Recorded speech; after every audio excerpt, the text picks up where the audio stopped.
Anda buat satu bid'ah sekarang, bid'ah itu lawannya sunnah. Anak Anda akan buat 10 bid'ah, cucunya akan buat 100 bid'ah, akan banyak bid'ah merakar di masyarakat, dan agama akan ditinggalkan.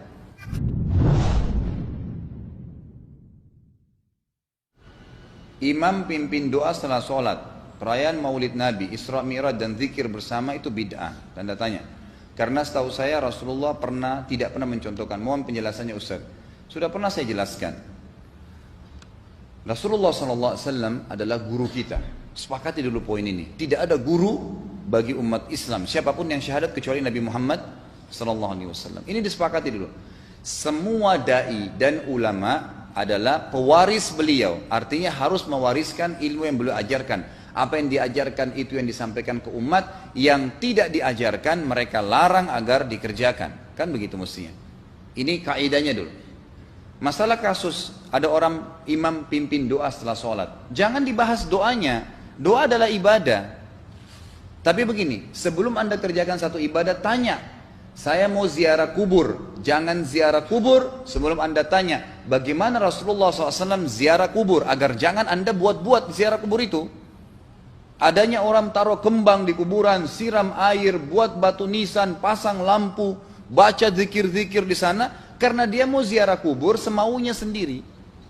Tidak bisa. Anda muslim, punya kiai, punya Rasulullah SAW, suri tauladan kita, uswatun hasanah. Tanya Rasulullah ziarah kubur bagaimana? Rasulullah SAW dalam hadis Bukhari menziarahi kubur Baqi. Datang, memberikan salam, mendoakan mereka, pulang. Nggak ada lagi yang lain. Nggak pernah Nabi SAW bawa kembang, siram kuburan karena sudah kering. Padahal Madinah panas 50 derajat, pecah-pecah tanahnya. Ada istilah di Indonesia kalau tanahnya pecah, kesian lagi diazab di bawah, kasih air. Kasih kembang biar wangi, biar ditaruh kembang yang paling mahal. Kalau dia ahli maksiat tetap disiksa di bawah gitu kan. Jadi nggak bisa itu patokannya. Mau sholat, jangan pernah sholat dulu. Tanya Rasulullah sholat bagaimana, belajar 5 menit bisa. Oh rukunya begini, sujudnya begini, sama. Baru Allah terima. Tujuan Nabi SAW diutus untuk apa? Untuk dicontohi, diciplak hidupnya. Cara makannya, cara tidurnya, berpakaian, bahkan cara jalannya saja. Para sahabat contohnya, Nabi jalan begini. Bukankah ada hadis yang mengatakan sahabat berkata Rasulullah SAW kalau jalan seperti orang turun dari bukit. Mereka sampai membahasakan itu. Rasulullah pernah keluar kepada kami menyisir rambutnya dengan rapi ke arah sebelah kanan belakang. Ditunjukkan, gitu kan? Rasulullah SAW menyukai ini. Rasulullah SAW memakan dengan cara begini. Diajarkan kepada kita semua agar kita contohin. Yang jadi masalah bagi kita ini, kita selalu mau buat apa-apa yang tidak diperintahkan oleh Nabi SAW. Selalu alasannya baik. Sekarang kasus berdoa setelah sholat. Doa adalah ibadah, nggak ada masalah doa. Tapi kalau kita mau ikat antara sebuah ibadah dengan ibadah yang lain, tanya dulu. Rasulullah pernah ikat nggak? Pernah pertemukan nggak? Ziarah kubur dengan baca Quran. Ziarah kubur ibadah, baca Quran ibadah. Pernah nggak Nabi baca Quran di kuburan? Itu tanya. Nggak ada riwayat Nabi SAW pernah baca Al-Fatihah untuk orang mati atau baca di ayat Al-Quran. Datangkan dalilnya coba. Tidak ada satu hadis pun menjelaskan masalah itu. Lalu kenapa Anda buat? Oh karena saya mau buat ibadah. Baik ibadah yang Nabi ajarin. Salam, doain, selesai. Jangan lebih daripada itu. Masa Anda lebih pintar dari Nabi Muhammad SAW? Habis sholat, memang paket yang Nabi tawarkan, yang beliau selalu kerjakan adalah zikir. Setelah sholat, dengan zikir sholat yang sudah masyhur, istighfar, kemudian baca Allahumma antas salam, sampai membaca ayat kursi, al-ikhlas, al-falaq, an-nas, baca subhanallah, alhamdulillah, Allah akbar 33 kali, sampai terakhir baca, digenapkan la ilaha illallah wahdahu la syarika lah. Selesai itu semua hadis Nabi SAW menjelaskan setelah sholat, Rasulullah SAW langsung berdiri. Memang beliau tidak pernah berdoa habis sholat 5 waktu itu. Memang begitu. Bukan doanya yang jadi masalah, bukan. Karena Rasulullah tidak kerjakan, jadi kita tidak kerjakan. Saya tekankan dalam pengajian saya, kalau Anda punya hajat berdoa, berdoalah setelah sholat ba'diyah. Insya Allah aman. Karena sudah lepas dari paket yang Nabi tentukan. Selama Rasulullah SAW sudah mencontohkan dan memerintahkan sebuah perbuatan, ditentukan tempatnya, jumlahnya, waktunya, jangan pernah dilanggar. Habis sholat bacalah subhanallah 33, alhamdulillah 33, Allah akbar 33. Jangan Anda bilang saya bisa baca 100. Loh, Rasulullah suruh 33 kok. Ditentukan, jangan lebih pintar. Nanti setelah sholat, jangan ikutkan dengan paket rangkaian sholat ini. Di luar waktu sholat Anda membaca 100, silahkan. Karena nggak ada penekanan di situ. Kalau ada penekanan waktu, tempat, dan jumlah, jangan dibantah. Anda pengikut Rasulullah atau bukan gitu kan? Harus jadi jelas. Yang membuat umat ini di Indonesia juga jadi masalah sekarang karena mau buat sendiri. Semaunya sendiri. Kenapa akhi, kenapa Pak Kiai, kenapa Habib, kenapa Ustadz, kenapa buat ini? Bukankah Rasulullah tidak mencontohkan? Oh enggak apa-apa, ini kan baik. Loh, kalau semua orang berkata seperti Anda, apa yang tertinggal dari agama kita? Kira-kira apa lagi yang tertinggal? Enggak ada kemurnian agama, karena semua orang mau buat semaunya. Gitu kan? Semaunya sendiri. Pindah rumah, baca berzanji. Apa itu berarti sejarah Nabi? Kenapa baca berzanji, saudaraku? Rasulullah waktu pindah rumah pernah baca-baca gitu enggak? Enggak pernah. Kenapa dibuat? Anda muslim bukan? Muslim. Ya saya harus ikuti. Kalau tidak akan terus ini mengakar nih. Anda buat satu bid'ah sekarang. Bid'ah itu lawannya sunnah. Anak Anda akan buat 10 bid'ah. Cucunya akan buat 100 bid'ah. Akan banyak bid'ah merakar di masyarakat. Dan agama akan ditinggalkan. Kemurnian sunnah akan hilang gitu kan. Ini bahaya. Ingat. Nabi SAW mengatakan kepada kita dengan hadis yang sangat jelas. Hadis sahih riwayat Imam Ahmad bunyinya begini. Semoga Allah merahmati umatku yang menukil dariku seperti apa yang aku ajarkan atau sebutkan. Sampai ulama hadis mengatakan Nabi ucapin habis sholat astagfirullah, maka sahabat tidak ada berani yang menambah azim. Enggak ada sahabat yang bilang astagfirullah azim habis sholat, enggak ada. Astagfirullah saja karena Nabi ucapin itu. Mereka mengakui tidak lebih pintar daripada Nabi SAW. Kenapa kita harus tambah astagfirullah azim, wali walidayya, wali muslimin, panjang? Dari mana ini semua? Ditambah-tambah, diembel-embelin, kenapa? Akhirnya keluar dari ajaran Nabi Muhammad SAW. Ini masalah gitu kan. Kenapa harus dilakukan? Peringatan maulid Nabi sudah sering saya ingatkan. Anda tanya semua yang buat maulid, kapan maulid itu sejarahnya ada? Semua buku sejarah menjelaskan tahun 230 Hijriah. Nabi meninggal tahun berapa? 11 Hijriah. Gitu kan? 11 Hijriah. Lalu kenapa harus ada dilakukan? Dan dari mana sejarahnya? Yang membuat pertama adalah orang-orang Syiah. Sejarahnya jelas dari Fatimiyah. Semua buku sejarah sepakat mengatakan bahwasanya maulid munculnya di zaman Fatimiyah. Dinasti Fatimiyah, orang-orang Syiah di Mesir, gitu kan? Dan mereka punya 6 macam maulid yang sampai hari ini masih dikerjakan di Iran. Ada maulid Nabi SAW, Hasan, Husain, Ali, Fatimah dan raja mereka. Sampai hari ini masih ada. Kenapa orang-orang waktu baca maulid, baca salawat sambil berdiri pegang tangannya taruh di dada?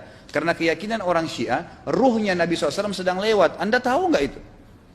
Banyak orang kita buat tidak tahu, yang penting bahasa Arab ikut saja, gitu kan? Tidak bisa. Nabi SAW tidak pernah rayakan. Pernah ada yang bilang sama saya, Ustadz, kan Nabi SAW pernah bilang, waktu ditanya tentang puasa Senin, beliau mengatakan hari itulah aku dilahirkan. Terus kenapa?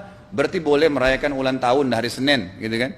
Tidak. Nabi SAW cuma menginformasikan bahwasanya beliau lahir di hari Senin. Dan beliau tidak pernah ngumpulin sahabat untuk baca bersama-sama, merayakan hari lahir beliau, tidak pernah. Kalau itu benar, Nabi nggak bakal tinggalkan kok. Ibnu Katsir rahimahullah, garis bawahi poin ini. Ibnu Katsir rahimahullah, dalam tafsir beliau, tafsir Quran Azim. Dan subhanallah Ibnu Katsir ini, kata ulama, hampir semua kalangan golongan itu banyak memakai madhab, banyak memakai buku beliau. Walaupun berbeda dari sisi pemahaman yang lain, tapi tafsirnya kebanyakan kembali ke tafsir beliau. Beliau mengatakan tafsir surah Al-Maidah ayat 3 yang bunyinya a'udzubillahi minasyaitonir rajim, al-yawma akmaltu lakum dinakum. Hari ini saya sempurnakan agama kalian, kata Allah. Ya. Wa atmamtu alaikum nikmati. Saya sempurnakan nikmatku pada kalian. Artinya tidak butuh yang lain. Wa raditu lakumul Islam madina. Saya ridha Islam sebagai agama kalian. Kata beliau, ayat ini turun menandakan dan memastikan bahwasanya Nabi Muhammad SAW tidak meninggal dunia kecuali sudah mengajarkan semuanya. Yang hitam, yang putih, yang gelap, yang terang, yang susah, yang muda, ya, semua dijelaskan. Siapa, kata beliau, yang menganggap masih ada sesuatu yang harus ditambahkan setelah Nabi SAW meninggal dan turun ayat ini, maka dia adalah ahli bid'ah. Dia orang yang membuat-buat agama. Nabi sudah ajarkan semua, selesai. Jangan ditambah, jangan dikurangin. Kita tidak lebih pintar dari Nabi SAW.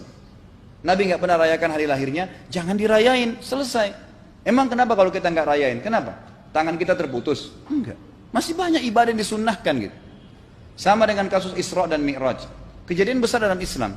Tapi Anda boleh kembali kepada semua buku sirah. Saya tantang semua buku sirah Anda kembali. Insya Allah yang berpegang pada Al-Quran dan Sunnah, memang ada dasar wahyunya, maka semua akan menjelaskan. Nabi SAW setelah pulang dari Isra dan Mi'raj tidak pernah mengumpulkan sahabat-sahabat untuk merayakannya setiap tahun. Tidak pernah. Boleh dipelajari iya, setiap hari. Tapi ditentukan tanggalnya lalu dibuat acara. Tidak pernah Nabi SAW buat itu. Lalu kenapa Anda buat? Kalau Anda mau tetap buat, ya silahkan. Itu hak terserah Anda. Tapi saya ngajak kepada Anda kembali kepada kemurnian ajaran Nabi SAW. Kita tidak akan pernah kembali. Kata Syekh Utsaimin rahimahullah, umat Islam ini akan kembali kepada kejayaan mereka kalau mereka betul-betul kembali kepada ajaran Rasul mereka Muhammad sallallahu alaihi wasallam. Murnikan ajaran Nabi yang jalankan seperti yang beliau ajarkan, selesai, akan aman. Pasti akan kembali kejayaannya. Kita nggak bisa saling menghardik, saling menyalahkan yayasan ini, organisasi ini, kelompok ini, karena masing-masing mau beristidlal sendiri, mau menjalankan sendiri hukum-hukum agama ini, bukan mengikuti sunnah Nabi sallallahu alaihi wasallam. Jemaah haji kita, jemaah umrah, datang ke Mekah, tur dalam kota Mekah, naik ke gunung untuk lihat Gua Hira. Kenapa naik ke Gua Hira? Oh, Rasulullah pernah di sini. Baik, saya jelaskan. Nabi Muhammad SAW ke Gua Hira sebelum turunnya wahyu. Dan beliau terakhir sekali di Gua Hira pada saat menerima Iqra bismi rabbikal ladzi khalaq. Itu saja. Setelah kejadian itu, beliau turun dari Gua Hira. Dari waktu itu sampai meninggal, Nabi SAW tidak pernah ke Gua Hira lagi dan tidak pernah suruh sahabatnya ke Gua Hira. Kenapa anda ke Gua Hira? Sampai naik 3 jam ada yang jatuh mati. Karena jahil, tidak tahu pemahaman agamanya. Nggak bisa begitu. Cukup dikenang iya. Kecuali Nabi SAW suruh, datangilah Gua Hira. Ya silahkan. Gitu kan? Kalau enggak, kan begitu. Masalah Isra Mi'raj, saudaraku, kejadian besar. Ambil ibrahnya, yang penting ilmunya. Oh, salat 5 waktu, kejadiannya pernah gini. Ada kebesaran Allah, ambil pelajarannya, iya. Yang Nabi tidak contohin, maka jangan dikerjakan. Hanya itu saja. Zikir bersama, di sini ditanyakan juga zikir bersama. Nabi SAW disebutkan dalam hadis Bukhari, kalau berzikir habis sholat, beliau membaca zikir tertentu, sahabat baca zikir tertentu, sahabat baca zikir tertentu. Jadi Nabi SAW tidak pernah paksain. Enggak pernah Nabi misalnya baca ayat kursi, harus semua sahabatnya ikut ayat kursi, enggak. Nabi SAW baca ayat kursi, si fulan baca al-ikhlas, si fulan baca subhanallah, masing-masing. Dan ingat, Allah SWT mengatakan apa? Tentang masalah zikir dan doa ini. Ya. Dikatakan, ya, kita harus berdoa kepada Allah, ya, wadunal jahri minal qawli bil gudui wal asal, wala takum minal ghafilin. Berdoalah kalian, berzikirlah kalian dengan doa kalian, dunal jahri minal qaul, tidak dengan teriak-teriak. Allah berfirman dunal jahr, tidak teriak-teriak, ya. Dan janganlah kalian menjadi orang-orang yang lalai. Makanya pernah ada sahabat, waktu Nabi SAW berkata begini, dalam hadis Bukhari juga, waktu pulang dari salah satu perjalanan, kalau kalian sedang menukik, kuda, unta lagi menukik, bertakbirlah, bilang Allahu Akbar. Kalau kalian sedang turun, menuruni sebuah lembah, bertasbihlah, bilang subhanallah. Ada satu sahabat badui, orang dari padang pasir, semangat dia jalankan sunnah Nabi. Waktu kudanya lagi naik, Allahu Akbar, dengan suara keras dia teriak. Jalankan sunnah kan? Tapi teriak ya. Apa yang terjadi? Nabi SAW panggil, ditepuk pundaknya, Nabi mengatakan, pelankan suaramu. Zat yang sedang kau panggil tidak tuli. Allahu Akbar. Cukup. Ada apa? Kecuali di medan perang lain nakutin musuh. Gitu kan? Untuk apa takutin kuda sendiri? Nggak perlu. Gitu kan? Jadi mengikuti sunnah Nabi dengan ilmu yang benar, itu akan membawakan ketenangan hidup. Yang buat kacau kita ini jadi kacau karena mau membumbu-bumbui macam-macam ditambah-tambah.